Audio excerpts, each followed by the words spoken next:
Hello beautiful people, আজকে সকাল সকাল নিউ মার্কেট চলে গিয়েছিলাম একটি বিশেষ দরকারে। সো অনেক কিছু কেনাকাটা করার ছিল।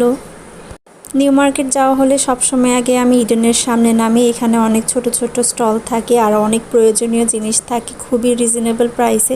তো আমি সব কিছু দেখছিলাম একটু ঘুরে ঘুরে।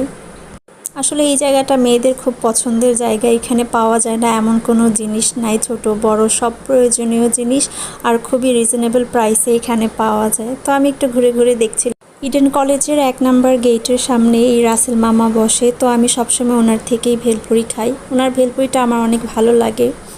উনি মিষ্টি টক দিয়ে ভেলপুরিটা বানাচ্ছিলেন। আমি খুব বেশি একটা ঝাল খেতে পারি না, তাই ওনাকে বলছিলাম ঝালটা যেন একটু কম দেওয়া হয়। এই তো আমার ভেলপুরি রেডি। আমি একটু ভিডিও করছিলাম ভেলপুরিটার। তারপরে আমি সব কিছু আরও একটু ঘুরে ঘুরে দেখছিলাম কি নেওয়া যায়, দরকারি হলেই কিনবো, আদারওয়াইজ কিনবো না। তো এখানে অনেক সুন্দর সুন্দর চুড়ি ছিল, টপ ছিল, যেগুলোর প্রাইস খুবই রিজনেবল ছিল আর কোয়ালিটিও বেশ ভালোই ছিল। এই শপটাতে অনেক সুন্দর সুন্দর চুড়ি ছিল। এই চুড়িগুলো দেখতে খুবই সুন্দর লাগছিল, যে কোনো শাড়ির সাথে এই চুড়িগুলো মানানসই। এখানে ছিল অনেক সুন্দর সুন্দর কিউট কিউট রিং, যেগুলোর প্রাইস খুবই রিজনেবল ছিল। তারপর আমি নিউ মার্কেটের ভিতরে চলে আসলাম। নিউ মার্কেট আসার পরে এই নানুর পেয়ারা মাখা আমি সবসময় খাই। ওনার প্রাইস শুরু হয় 50 টাকা থেকে। তো ওনাকে আমি বলছিলাম আমার ঝাল যেন একটু কম দেওয়া হয়, কারণ আমি ঝাল খুব বেশি একটা খেতে পারি না। তো তারপর আমি ওনার থেকে পেয়ারা মাখা নেওয়ার পর আরও অনেক টুকটাক শপিং করার পর একটু হেঁটে দেখছিলাম আর কি নেওয়া যায়।